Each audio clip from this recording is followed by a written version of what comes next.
যি আদৰ আৰু সন্মানেৰে এই শিল থিয় হৈ কথা ক'ব পৰা এই ব্যৱস্থাটো দিলে মই সঞ্চালক শ্ৰীযুত দেৱজ্যোতি শৰ্মা ডাঙৰীয়াক ধন্যবাদ জ্ঞাপন কৰিছোঁ। সদায় যিবোৰ কাম দেখিলোঁ তাৰ উপৰি আকৌ এই বিদ্যালয়খনে অবিদ্যায়তনিক দিশত আমাৰ চৰকাৰে যিবোৰ আনন্দদায়ক শিক্ষাৰ কথা কৈছিল, মই চৰকাৰীভাৱে কাম কৰিছিলোঁ যিহেতু আনন্দদায়ক শিক্ষাৰ কথা কৈছিল। শান্তিৰ দেশ সমুখ মাথো ঘন আন্ধাৰে ভৰা, তীব্ৰ বেগেৰে ঘোঁৰা চেকুৰালো সময় নাই যে পিন্ধিবতো লাগিব ডিঙিতে মালা ধাৰি জয় কিম্বা পৰাজয়, নাম যাৰ আশা তাৰ পিঠিত উঠিয়ে যাত্ৰা। এই কুকুৰা ঘোঁৰাটোত উঠি তোমালোকৰ যাত্ৰা পথ আগবাঢ়ি গৈ আছা। তোমালোকৰ সহায়ৰ কাৰণে গোটেই মানুহখিনি আছে। জয় পৰাজয় তোমালোকে নিদিবা। তুমি এজন মানুহ প্ৰতি মুহূৰ্ততে তোমাৰ মা দেউতাই তোমালোকক চাই নাথাকে। কেতিয়াবা যদি নিশিকা কেতিয়াবা এনেকুৱা অৱস্থাত পৰি যাবা য'ত তুমি খাবই পৰা নাই। এই স্কুলত যে টিফিনটো খাবলৈ দিয়ে সেইকাৰণেই খাবলৈ দিয়ে চাগে। আগতে আমাৰ দিনত বাৰু সেইবোৰ নাছিল। এতিয়া মই জিতেন ডেকাৰ এটা গান গাম, সেইটোৱে আশা, আৰু সেই আশাটোৰে তোমালোকে আগবাঢ়ি যাবা। চবে হয়তো নাজানিবও পৰা গানটো। পাৰ হলো কত নদী নিজৰা,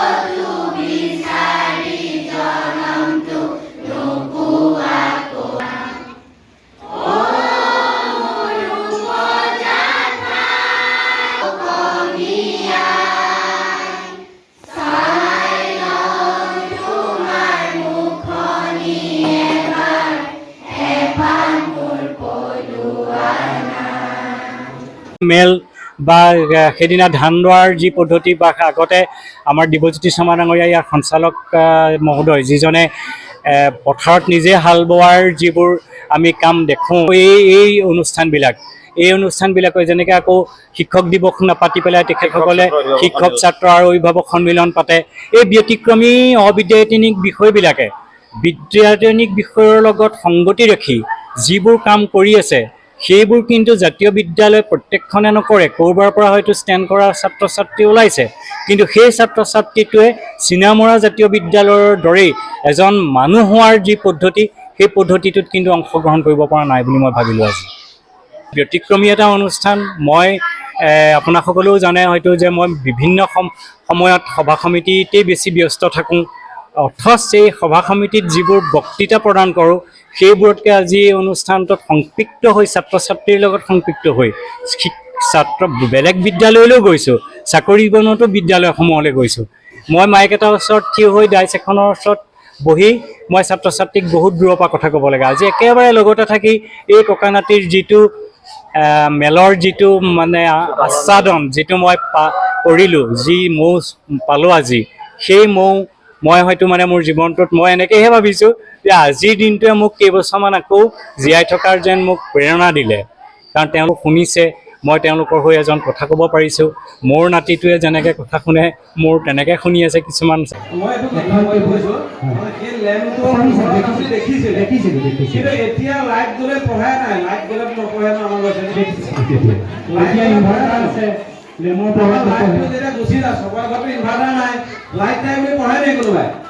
নপঢ়ে আজিকালি। মই এজন মানুহ এইকাৰণে দেখুৱাইছোঁ তোমালোকক যে আমিও আছিলোঁ সেইটো জীৱনত পাই আহিছোঁ। আমিতো মেট্ৰিক পাছ কৰাৰ পিছতহে আচলতে লাইটৰ পোহৰ পাইছোঁ। তাৰ আগতে আপুনি কেতিয়া পাইছে লাইটৰ পোহৰ? মই হায়াৰ ছেকেণ্ডেৰী পঢ়াৰ পিছতহে লাইট পাইছে। বুজি পাইছা নাই? আজিৰ এই দিনটোত আমাৰ সকলোৰে চিৰনমস্য ব্যক্তি পণ্ডিত জৱাহৰলাল নেহৰু দেৱৰ জন্ম হৈছিল। তেখেতৰ পিতৃৰ নাম আছিল মতিলাল নেহৰু আৰু মাতৃৰ নাম আছিল সৰুপ্ৰাণী নেহৰু।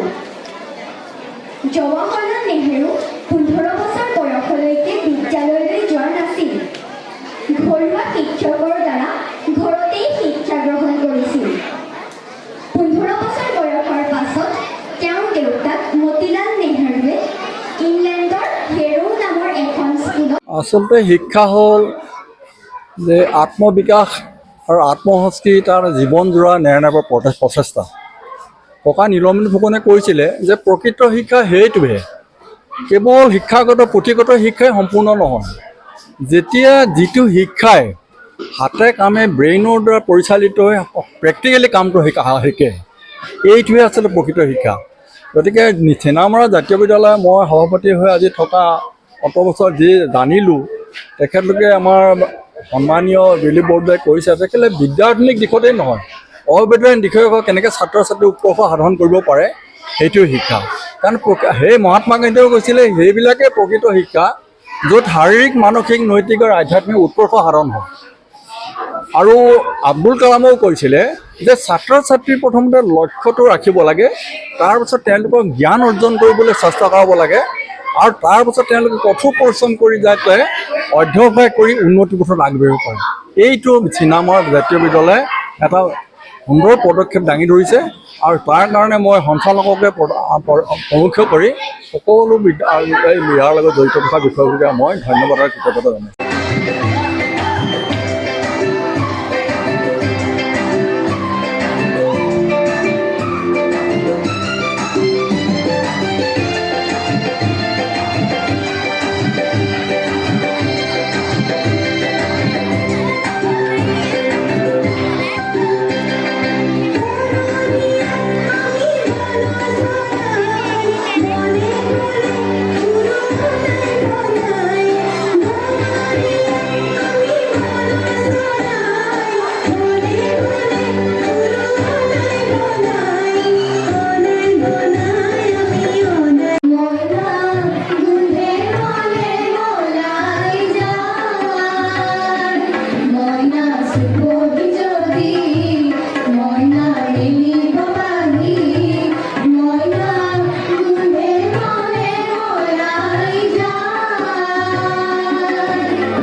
নাক ৰাতি চোতালত বহি সাধু শুনাৰ বাদকতা এতিয়া নাই, চোতালেই নাই যিখন দেশত, এতিয়া লাহে লাহে কমি আহিছে। তো তেনে এটা অৱস্থাত আমি ভাবিছোঁ স্কুলতে যদি সেই পৰিৱেশটো দিব পাৰোঁ, এতিয়া সেইকাৰণে স্কুলৰ চোতালত মুকলিতে বহুৱাইছোঁ, মাজতে ককাক বহুৱাই ল'ৰা ছোৱালীবিলাকক সাধু শুনোৱাইছোঁ। তো এইটো হৈছে আমাৰ সেই পুৰণা দিনৰ এটা স্মৃতি মোৰ মনত সোমাই থকা, আৰু সেইটোক মই ইয়াত এতিয়া যেনিবা সেইটোক লগাইছোঁ। দ্বিতীয় কথাটো তেনেকৈ সৰস্বতী পূজাত গোটেই ভাৰতবৰ্ষৰ মানুহে কি কয় মূৰ্তি আনি পূজা কৰে। মই কিন্তু মূৰ্তি আনি পূজা নকৰোঁ, মই গ্ৰন্থ পূজা কৰোঁ। গ্ৰন্থ গ্ৰন্থক পূজা কৰিবলৈ দিওঁ আজি কিতাপখিনি আমি বেদীত আমি কিতাপ সংস্থাপন কৰোঁ আৰু সেই বেদীৰ সন্মুখত ছাত্ৰ ছাত্ৰীসকলে ধূপ ধূনা জ্বলাই তেওঁলোকে তাত সেৱা জনাই গ্ৰন্থক প্ৰত্যক্ষভাৱে তেওঁলোকে কামনা কৰে যে এই গ্ৰন্থবিলাকৰ দ্বাৰা তেওঁলোকৰ জ্ঞান আহৰণ হয় ঠিক তেনেকৈ প্ৰতিটো অনুষ্ঠানে আজি কৰ্ম সংস্কৃতিৰ ক্ষেত্ৰত আপোনালোকে দেখিছে এতিয়া কালি ল'ৰা ছোৱালীবিলাকে নিজে ডাঙৰি আনি নিজে হেৰি কৰিছে আগতে সেয়া দাইছে তাৰপৰা ৰুইছে তো এইবিলাক আচলতে ব্যতিক্ৰমী কথাবিলাক বুলি নহয় তাৰমানে ছাত্ৰ ছাত্ৰীসকলক মোৰ ধাৰণাটো হ'ল যে কেৱল শ্ৰেণীকোঠাৰ চাৰিবেৰৰ ভিতৰৰ শিক্ষাই এজন মানুহক পূৰ্ণাংগ মানুহ কৰিব নোৱাৰে শ্ৰেণীকোঠাৰ পৰা বাহিৰৰ যিখন পৃথিৱী শ্ৰেণীকোঠাৰ খিৰিকীৰ বাহিৰৰ পৃথিৱীখনতহে আচল শিক্ষা আছে মই সেইটো উপলব্ধি কৰি এনেকৈ কৰোঁ আজি আমাৰ মাজত যিজন ককা আহিছে তেখেতে আৰু এটা তেখেতৰ নিশ্চয় আজি নতুন অভিজ্ঞতা কাৰণ তেখেতক সভালৈ নিমন্ত্ৰণ কৰি তেখেতক বক্তৃতা দিবলৈ দিয়ে কিন্তু নিজৰ জীৱনৰ কথা ক'বলৈ সময় নিদিয়ে আজি তেখেতে কেনেকৈ টেপ চাকিৰ পোহৰত পঢ়িলে কেনেকৈ দেউতাকৰ ককাৰ পৰা সাধু শুনিলে কেনেকৈ দুষ্টামি কৰিলে দেউতাকৰ পৰা মাৰ খায় কেনেকৈ তেওঁলোকৰ ঘৰত পৰিৱেশ আছিলে কেনেকৈ ককাই ভাইবিলাকে পঢ়িছিলে কেনেকুৱা ধৰণৰ মানে মহাবিদ্যালয়ত পঢ়োঁতে কেনেকুৱা পৰিৱেশ আছিলে এই কথাবিলাক তেখেতে ক'বলৈ পাইছে আৰু মই ভাবোঁ যে এই ধৰণে আমি যোৱাবাৰ গোলাপ ডেকা আহিছিলে তাৰ আগতে আহিছে হেৰি বৰদলৈ আপোনালোকৰ